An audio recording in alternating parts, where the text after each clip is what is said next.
स्वामी को, लब्धिधर गौतम गणी वंदू सुधर्मा स्वामी को।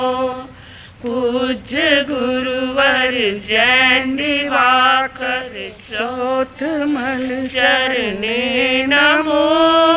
मृदुबासी साकर कमला गुरुणी कोटिशः वंदन करूं, कोटिशः वंदन करूं। उपस्थित सज्जनों, माताएं बहनों, आवाज नहीं है, चालू है पर आवाज नहीं है, वॉल्यूम बढ़ाना पड़ेगा। बस इसका पास में मतलब है।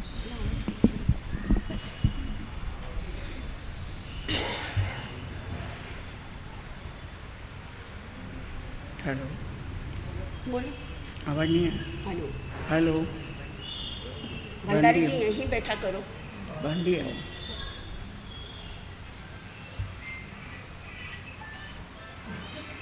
हेलो,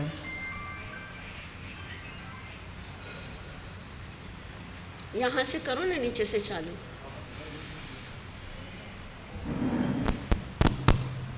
हेलो, हेलो, नहीं आवाज नहीं।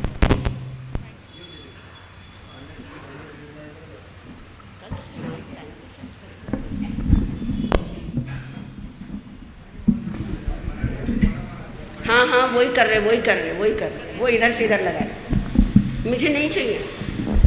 हाँ, अरे ये तो खराब ही है, वापस क्या लगा रहे हो?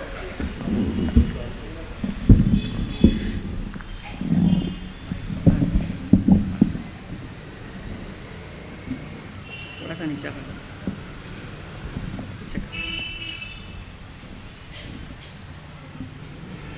उपस्थित सज्जनों, माताएं बहनों, अभी अभी साध्वी अक्षय ज्योति जी द्वारा आपने आज का प्रवचन सुना। चतुर्मास में क्या करना है, कैसे करना है, किस तरह इन 4 महीनों को सफल बनाना है, ये सारी बातें आपने बड़े ध्यान से सुनी है। चतुर्मास का यह दिन, जहाँ आज के दिन संत पूरे देश में जहाँ जहाँ चतुर्मास के लिए उपस्थित हुए हैं, वहाँ वहाँ धर्म की गंगा बहने लगी है। आज का दिन एक श्रेष्ठ दिन कहलाता है। जैसा कि अभी आपने सुना कि 4 महीने के लिए एक ये बहुत बड़ा त्यौहार आता है, जो कंटिन्यू 4 महीने तक आपको धर्म जागरणा करनी है। ऐसा यह चतुर्मास का महान पर्व, जैसे एक पंछी स्वतंत्र विहार करता रहता है, जंगल में जहाँ चाहे वहाँ उड़ सकता है, वन विहार कर सकता है, लेकिन अगर किसी पिंजरे में कैद हो जाए तो वह क्या नहीं कर सकता, उड़ नहीं सकता है। चाहे वह पिंजरा सोने का हो, चाहे रत्न जटित हो, फिर भी पिंजरा क्या है? पिंजरा है, बंधन है। संत भी जहाँ 8 महीने स्वतंत्र पक्षी की तरह विहरण करने वाले, जहाँ तहाँ घूमने वाले, यायावरी जिनका जीवन, लेकिन 4 माह के लिए श्री संघ के बंधन में क्या हो जाते हैं? बंध जाते हैं कि 4 माह बिना कारण वो विहार नहीं कर सकते हैं। विचार करें, बंधन किसी को प्रिय नहीं है, लेकिन संतों को वह भी प्रिय है, क्योंकि भगवान महावीर की वाणी है, उनकी आज्ञा है, उनके निर्देश के अनुसार संत उन नियमों का पालन करते हैं और बड़े सहर्ष होकर करते हैं, खुशियों के साथ करते हैं। और संघ भी बड़ी खुशी के साथ संतों को बधा कर लाते हैं और खुश मन से संत भी आपके यहाँ चले आते हैं। लेकिन विचार तो यह करना है कि संत को सुना रहे हैं उनको हम अपने जीवन में कितना उतार पाते हैं। ऐसा तो नहीं कि इस कान से सुना और इस कान से निकल गया। कहा जाता है उपदेश वर्षा की तरह बह के निकल गया, उपदेश वर्षा की तरह बह के निकल गया, इस कान से सुना और इस कान निकल गया। तेज बारिश आती है, बरसती है, जैसे ही मेघ बरसे और पानी आया और क्या हो जाता है, बह के चला जाता है। कहीं ऐसा ना हो कि जिनवाणी की बरसात संत आपके यहाँ करने के लिए आए हैं मेघ बनकर, और वह आपके हृदय में न उतरे और इस कान से सुनकर इस कान निकल जाए या स्थानक में ही छोड़ कर चले जाएं। ऐसा मत करना। ये चतुर्मास का मौका आपको बहुत अच्छा मिला है। जैसे अभी राजस्थान में हम यात्रा कर रहे थे, वो बैलगाड़ियों का युग होता है। छोटे छोटे गांवों में बैलगाड़ियां चलती है, गाड़ी को 2 बैल जोते जाते हैं और उसमें सामान गाड़ी में लाया ले जाया जाता है और बैल हाँकता रहता है किसान। ऐसा ही एक बार रास्ते में देखा कि एक बैलगाड़ी जा रही है, गाड़ी रुकी हुई है और जो किसान है, जो बैलगाड़ी को चलाने वाला है, वो बैलों को मार रहा है, हाथ में चाबुक है, बैल चल नहीं पा रहा है, गाड़ी आगे बढ़ नहीं पा रही है और वह उसको क्या करता जा रहा है, चाबुक मारता जा रहा है। बेचारे बैल लहूलुहान हो रहे हैं, लेकिन गाड़ी तो कहीं 4 कदम भी आगे पीछे नहीं हुई। जहाँ की जहाँ गाड़ी खड़ी है, हमें भी आश्चर्य हो रहा है कि जब बैल हैं दोनों तरफ, 2 बैल लगे हुए हैं और चाबुके खा रहे हैं, लेकिन क्या नहीं हो रही, गाड़ी आगे नहीं बढ़ रही है। एक समझदार व्यक्ति उधर से निकला और उसने देखा कि बेचारे बैलों को मार मार कर जहाँ खून रिसीव हो रहा है, इतना खून आ रहा है और ये मारते ही जा रहा है, चाबुके मारता जा रहा है दोनों बैलों को। देखा गाड़ी हाँक नहीं पा रही है। किसान को बोला, भाई तू क्यों मार रहा है इनको, तो मैं क्या करूं, मुझे पहुंचना है और ये बैल क्या नहीं है, चल नहीं रहे हैं। तब उस व्यक्ति ने कहा, गाड़ी कैसे चलेगी, तूने क्या किया, एक बैल आगे बांधा और एक बैल कहाँ बांधा, पीछे बांधा है। तो बैल क्या हो रहा है, इधर जाए तो इधर वाला खींचे और इधर जाए तो इधर वाला खींचे। हम भी समझ लें हमारी भी हालत क्या है, कैसी है।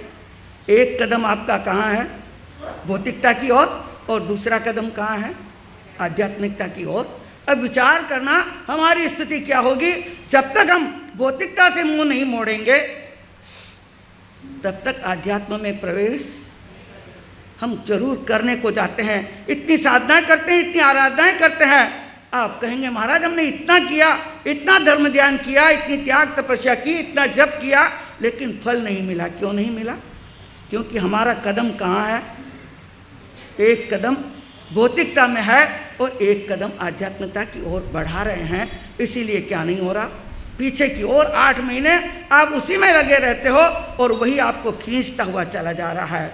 तो आइए, चतुर्मास का यह मौका मिला है, आपको यह अवसर मिला है और हम भी आपके यहाँ पर जिन वाणी के अच्छे बीज लेकर आए हैं, आगम के शब्दों के बीज लाए हैं, जो बड़े अच्छे बीज हैं, लेकिन जमीन अगर अच्छी होती है तो क्या होता है, बीज अच्छी फसल उगती है। आपकी अच्छी जमीन देखकर, आपका संघ का एक अच्छा नाम सुनकर, अच्छी चीज़ जानकर हम भी यहाँ पर आए हैं कि जिनवाणी के बीज हम भी बोएं और उसकी फसल क्या हो, अच्छे से अच्छी फले, अच्छी बने। तो अब आपका जीवन भी, आपका ये सुंदर चांस आपको जो चौमासे का मिला है वह भी क्या हो जाए, बहुत अच्छे से गुजरे। जैसे हम सोचें, एक छोटी सी बात मुझे याद आ रही है कि अगर कोई व्यक्ति हथकड़ियों और बेड़ियों से बंधा हुआ हो, उसके शरीर पर हथकड़ियाँ हो, बेड़ियाँ हो, जकड़ा हुआ हो, और उस समय यदि उसे कोई कहे अरे बगीचे में इतने अच्छे अच्छे फूल खिल रहे हैं, वो बगीचा बहुत सुंदर है, वहाँ पर इतने अच्छे अच्छे झूले लगे हुए हैं, सोने और चांदी के झूले हैं, जरा चलकर उन झूले का आनंद लो, तो वो व्यक्ति क्या बोलेगा? अरे पहले हथकड़ियों और बेड़ियों से मुक्त तो हूँ, तब जाकर झूले का आनंद ले सकता हूँ। शरीर तो हथकड़ियों और बेड़ियों से जकड़ा हुआ है और तुम झूले की बात कर रहे हो। इसी प्रकार कोई व्यक्ति असह्य रोग से पीड़ित है, बीमार है, अस्वस्थ है, शरीर रोगों का घर बना हुआ है, और उस समय आकर कोई कहे अरे आज पुणे में बहुत बड़ी मिठाई की दुकान खुली है और उसकी मिठाइयाँ क्या है, एक से एक स्वादिष्ट है, जरा चखकर देखो, खाकर देखो, तो वो क्या कहेगा? अरे कुछ खाने का अभी कैसे खाऊंगा, बीमार हूँ, कुछ तो खाना सूट नहीं हो रहा है, कुछ पेट में टिक नहीं रहा है, और तुम क्या कर रहे हो? मिठाई की बात कर रहे हो। वैसे ही अगर घर में आग लग जाए, ज्वालाएं उठ रही है, और उस समय कोई कहे फला कंपनी का ऐसी बहुत अच्छा आया है, अरे अच्छा भी है, टिकाऊ है, अच्छी हवा देगा और सस्ता भी है, वह खरीद लो, तो क्या कहेगा वह व्यक्ति? आग से झुलसने जा रहा हूं और अभी ऐसी की बात कर रहे हो। हम भी सोचें, उन व्यक्तियों की तरह हमारी भी स्थिति हो रही है। हम भी कर्मों की बेड़ियों से आप और हम सब क्या हैं, जकड़े हुए हैं या नहीं हैं? हमारे पर भी 8 कर्मों की हथकड़ियाँ और बेड़ियाँ ऐसी जकड़ी हुई है कि हम कर्म से मुक्त नहीं हो पा रहे हैं। तो पहले क्या करें? क्या करना है? हथकड़ियों और बेड़ियों से मुक्त होना है, उन कर्मों की जंजीरों से मुक्त होना है, तभी बाकी चीज़ में हमको क्या आएगा?